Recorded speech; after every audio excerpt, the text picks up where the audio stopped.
ಒಂದು ವರ್ಷದ ಕೆಳಗೆ ಹತ್ತತ್ರ ಇದೇ ದಿನ ಇರ್ಬೋದು, ನಾನು ಅಪ್ಪು ಸರು ಶಿವಣ್ಣ ವೇದಿಕೆ ಮೇಲೆ ಡ್ಯಾನ್ಸ್ ಮಾಡ್ತಿದ್ವಿ. ಅದಿನ್ನೂ ನನ್ನ ತಲೆಯಲ್ಲಿ ಕಟ್ಟದಂಗಿದೆ. ಎಷ್ಟೋ ದಿನ ಆಗಿತ್ತು ನಾನು ಅವರು ಮಾತಾಡಿ. ಅವತ್ತು ಸಿಕ್ಕಿದ್ವಿ, ತುಂಬ ಮಾತಾಡಿದ್ವಿ. ಅವತ್ತವರು ಮಾತಾಡ್ತಿದ್ದ ವಿಷಯಗಳು, ಅವರಲ್ಲಿದ್ದ ಹುಮ್ಮಸ್ಸು, ಉತ್ಸಾಹ ಯಾವಾಗಲೂ ನನಗೆ ಅವ್ರು ನೋಡಿದಾಗೆಲ್ಲ ನನಗೆ ಒಂದು ಹುಮ್ಮಸ್ಸು ಬರುತ್ತೆ. ನಿಮಗೆ ಸಾಕಷ್ಟು ಸಲ ಹೇಳಿದ್ದೀನಿ ನಾನು. 2002 ಬ್ಯಾಕ್ ಫ್ಲಿಪ್ ಹೊಡ್ಕೊಂಡು ಎಂಟ್ರಾಗಿ ಅವರಿವರನ್ನು ಗೆದ್ದ ಮಾತ್ರಕ್ಕೆ ನೀನು ಅಜೇಯನಲ್ಲ, ತಾಕತ್ತಿದ್ರೆ ನನ್ನ ಮೇಲೆ ಗೆಲ್ಲಲೇ ಅಂತ ಎಂಟ್ರಾದವರು.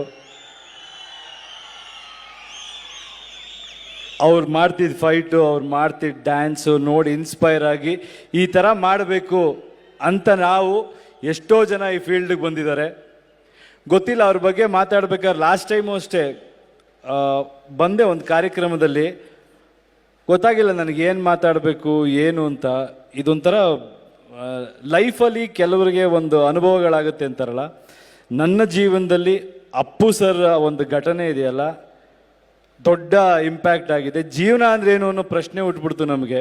ಯಾಕಂದರೆ ಒಂದು ಕಡೆ ಓಡ್ತಾ ಇರ್ತೀವಿ ನಾವು, ಏನೋ ಸಾಧಿಸಬೇಕು, ಏನೋ ಮಾಡಬೇಕು, ಈ ಗುರಿ, ಈ ಸಾಧನೆ, ಅದ್ರ ಮೇಲೆ ಬದುಕಿಗೆ ಹೋಪ್ ಇಲ್ಲ ಅಂದರೆ ಬದುಕೋಕ್ಕಾಗಲ್ಲ ಅಂತಾರೆ. ಬಟ್ ಏನು ಹೋಪ್ ಇಟ್ಕೊಂಡ್ರು ಬದುಕು 2 ಸೆಕೆಂಡಿಗೆ ನಮ್ಮ ಜೊತೆ ಇಲ್ಲ ಅಂದಾಗ ಅದನ್ನು ಹೆಂಗೆ ಡೈಜೆಸ್ಟ್ ಮಾಡ್ಕೊಳ್ಬೇಕು ಗೊತ್ತಾಗಿಲ್ಲ. ಬಟ್ ಆದರೆ ಈ ಅಭಿಮಾನಿ ದೇವರುಗಳಿದಾರಲ್ಲ, ನೀವುಗಳು ತೋರಿಸೋ ಪ್ರೀತಿ, ನೀವು ಅವ್ರಿಗೆ ಸಲ್ಲಿಸ್ತಿರೋ ಗೌರವ,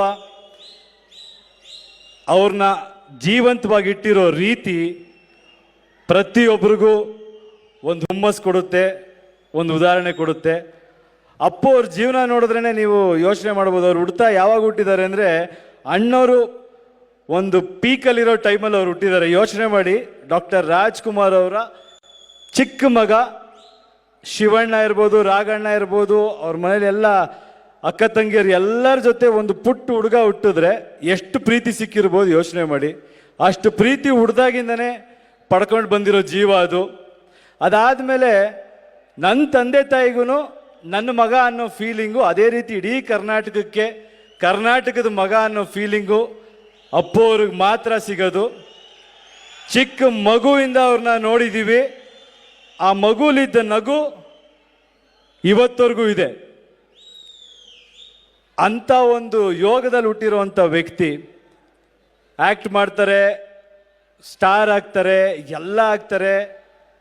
ಬಟ್ ಅವ್ರ ತುಡಿತ ಯಾವ ಕಡೆ ಇತ್ತು ನೀವು ಅಬ್ಸರ್ವ್ ಮಾಡ್ತಾ ಬಂದರೆ, ನಾನು ಒಂದು ಸಿಂಪಲ್ ಎಕ್ಸಾಂಪಲ್ ಹೇಳ್ಬಿಡ್ತೀನಿ. ಅವ್ರ ಜೊತೆ ಸುತ್ತ ಇರ್ತಿದ್ದ ಫ್ರೆಂಡ್ಸ್ಗಳ ಜೊತೆ ಅವ್ರ ಕಾಲ ಕಳೆಯೋಕೆ ಇಷ್ಟಪಡ್ತಾಯಿದ್ರು. ಎಲ್ಲ ಗೊತ್ತಿತ್ತು ಅವ್ರಿಗೆ. ಸಿನಿಮಾ ಬಗ್ಗೆ ಆಗ್ಬೋದು, ಬದುಕು ಬಗ್ಗೆ ಆಗ್ಬೋದು, ಬಿಸ್ನೆಸ್ ಬಗ್ಗೆ ಆಗ್ಬೋದು, ಎಲ್ಲ ಗೊತ್ತಿತ್ತು. ಸ್ಟಾರ್ಡಮ್ ಅವ್ರ ಮನೆಯಲ್ಲಿ ಅವ್ರು ನೋಡಿರೋ ಸ್ಟಾರ್ಡಮ್ ಬಹುಶಃ ನನ್ನ ಪ್ರಕಾರ ಯಾರೂ ನೋಡೋಕ್ಕೂ ಆಗಲ್ಲ. ಸೊ ಅದನ್ನೆಲ್ಲ ಸೈಡ್ಗಿಟ್ಟು ಚಿಕ್ಕ ವಯಸ್ಸಿಂದ ಒಬ್ಬ ಮನುಷ್ಯ ಆಗಬೇಕು ಅಂತ ಬದುಕಿರೋ ಜೀವ. ಅಂಥ ಒಂದು ಜೀವ ಪ್ರೀತಿಸಿದವ್ರನ್ನೇ ಮದುವೆ ಆಗಿದ್ದಾರೆ, ಮಕ್ಕಳಿಗೆ ಒಳ್ಳೆ ತಂದೆ ಆಗಿದ್ದಾರೆ, ಅಣ್ಣಂದ್ರಿಗೆ ಒಳ್ಳೆ ತಮ್ಮ ಆಗಿದ್ದಾರೆ, ಸಾಕಷ್ಟು ಸ್ನೇಹಿತರಿಗೆ ದೊಡ್ಡ ಒಂಥರ ಶಕ್ತಿ ಆಗಿದ್ದಾರೆ. ಯಂಗ್ ಡೈರೆಕ್ಟರ್ಗಳಿಗೆ, ನನ್ನ ಜೊತೆ ಕೆಲಸ ಮಾಡಿರೋ ಡೈರೆಕ್ಟರ್ ನಮ್ಮ ಸಂತೋಷ್ ಆಗ್ಬೋದು, ಪವನ್ ಆಗ್ಬೋದು, ಎಲ್ಲರೂ ಅವ್ರ ಜೊತೆ ಕೆಲಸ ಮಾಡಿದರೆ ನನಗೆ ಗೊತ್ತು. ನನಗಿಂತ ಅವ್ರಿಗೆ ಅಪ್ಪು ಅವ್ರ ಕಂಡ್ರೇ ಇಷ್ಟ. ಆ ಥರದ ವ್ಯಕ್ತಿತ್ವ ಅವ್ರದ್ದು. ಯಾಕಿಷ್ಟು ಹೇಳ್ತಾ ಇದ್ದೀನಿ ಅಂದರೆ, ಇಷ್ಟೆಲ್ಲ ಮಾಡಿ ಇಷ್ಟೆಲ್ಲ ಪ್ರೀತಿ ಗಳಿಸಿರೋ ವ್ಯಕ್ತಿ ಇವತ್ತೊಂದು ಕೆಲಸ ಮಾಡಿದ್ದಾರೆ. ನನ್ನ ಪ್ರಕಾರ ಅವ್ರಿಗೆ ಗೊತ್ತೇ ಇರಲಿಲ್ವೇನೋ, ಅವಾಗ ಫಸ್ಟ್ ಆ್ಯಕ್ಟ್ ಮಾಡಿದ್ದಾರೆ ಮಗು ಆಗಿದ್ದಾಗ. ಅದಾದಮೇಲೆ ರಾಜ್ಕುಮಾರ್ ಅವ್ರ ಮಗ ಆಗಿ ಶ್ರಮಪಟ್ಟು ಎಂಟ್ರಾಗಿದ್ದಾರೆ ಫೀಲ್ಡ್ಗೆ. ಫೈಟ್ ಆಗ್ಬೋದು, ಡ್ಯಾನ್ಸ್ ಆಗ್ಬೋದು.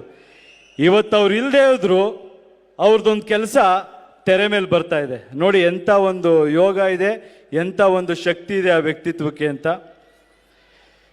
ಗಂಧದ ಗುಡಿ, ಅವ್ರ ಮನೆಯೇ ಗಂಧದ ಗುಡಿ.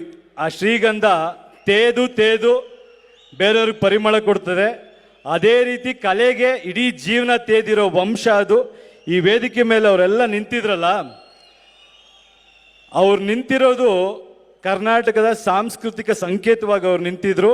ಇಂಥ ಒಂದು ಕುಟುಂಬಕ್ಕೆ ಆ ಪ್ರೀತಿ ಹೊರೋ ಶಕ್ತಿ ಇರೋದು, ಆ ಪ್ರೀತಿ ಸದಾಕಾಲ ಇರಲಿ. ಮೇಡಮ್, ನೀವು ಅವ್ರ ಕನಸುಗಳನ್ನೆಲ್ಲ ನನಸು ಮಾಡಬೇಕು. ನನಗೆ ಗೊತ್ತು ಅವ್ರು ನಿಮ್ಮಲ್ಲಿ ಹೆಂಗೆ ಶಕ್ತಿ ತುಂಬಿದ್ದಾರೆ ಅಂತ. ನಿಮ್ಮನ್ನು ಯಾಕೆ ಪ್ರೊಡ್ಯೂಸರ್ ಮಾಡಿರೋದಾರೆ ಅನ್ನೋದು ನಮ್ಗೆ ಅರ್ಥ ಆಗುತ್ತೆ. ಏನಿತ್ತು ಅವ್ರಿಗೆ ಗೊತ್ತಿಲ್ಲ, ಬಟ್ ಅವ್ರ ಹೆಸರು ಯಾವಾಗಲೂ ಇರಬೇಕು. ಆ ಥರ ಕೆಲಸಗಳು ಮಾಡಬೇಕು. ನಾವೆಲ್ಲ ನಿಮ್ಮ ಜೊತೆಲಿದ್ದೀವಿ ಮೇಡಮ್. ಇಡೀ ಕರ್ನಾಟಕ ನಿಮ್ಮ ಜೊತೆಲಿರುತ್ತೆ. ಈ ಪಿಕ್ಚರು ಎಲ್ಲ ರೆಕಾರ್ಡ್ ಧೂಳಬೇಕು. KGF ಇರಬಾರ್ದು. ಅರ್ಥ ಆಯ್ತಾ? ಮನೇಲಿ ಪ್ರತಿಯೊಬ್ರು ಹೋಗಿ ನೋಡ್ಬೇಕಾಗಿರೋ ಸಿನಿಮಾ ಇದು. ಸೆಲೆಬ್ರೇಟ್ ಮಾಡೋಣ ಬನ್ನಿ. ಅಷ್ಟು ಒಳ್ಳೆ ಜೀವನ ನಮಗೆಲ್ಲ. ಏನೋ ಸಾಧನೆ ಏನೋ ಅಂತಿರ್ಬೇಕಾದ್ರೆ ಇದು ಕಣ್ರಯ್ಯ ಸಾಧನೆ ಅಂತ ತೋರಿಸ್ಕೊಟ್ಟು ಹೋಗಿದ್ದಾರೆ. ಅವ್ರು ಒಳ್ಳೇದಾಗ್ಲಿ, ಆ ಒಂದು ಉದ್ದೇಶಕ್ಕೆ ಒಳ್ಳೇದಾಗ್ಲಿ. ಎಲ್ಲರೂ ನೋಡಿ ಸಿನಿಮಾ ಆಶೀರ್ವದಿಸಿ. ಆ್ಯಂಡ್ ಇಲ್ಲಿ ಬಂದಿರುವಂಥ ಎಲ್ಲ ಗಣ್ಯರಿಗೂ ನಾನು ಥ್ಯಾಂಕ್ಸ್ ಹೇಳ್ತೀನಿ. ಆ್ಯಂಡ್ ಯಾರು ತಪ್ಪು ತಿಳ್ಕೊಬಾರ್ದು. ಒಂದೇ ಒಂದು ಪ್ರಕಾಶ್ ರೈ ಸರ್ ಮಾತಾಡ್ತಾ ಒಂದು ವಿಷಯ ಹೇಳಿದ್ರು,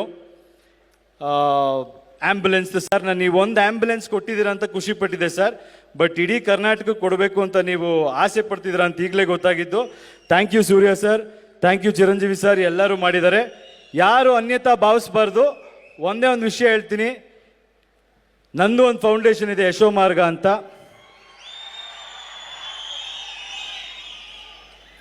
ಎಷ್ಟಾಗಿದೆ ಸರ್, ಇನ್ನು ಮಿಕ್ಕಿದ್ದು ಏನಿದೆ ಅದಕ್ಕೆ ನಾನು ಈಗ ಮಾತಾಡ್ತಿರ್ಬೇಕು. ನನ್ನ ಜೊತೆ ನಮ್ಮ ಸ್ನೇಹಿತರು KVN ಅವರು ಇಲ್ಲೇ ಇದ್ರು. ಅವ್ರದ್ದು ಒಂದು ಫೌಂಡೇಶನ್ ಇದೆ ಸರ್.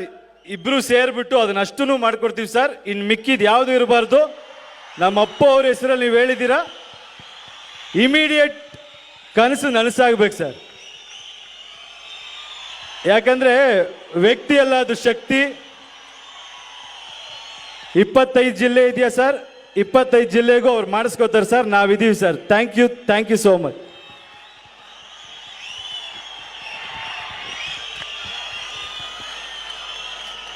ಬಹುಶಃ ಇದೆ ಅನ್ಸುತ್ತೆ ಮಾನವೀಯತೆಯ ಸಮಾಗಮ ಈ ಕ್ಷಣ.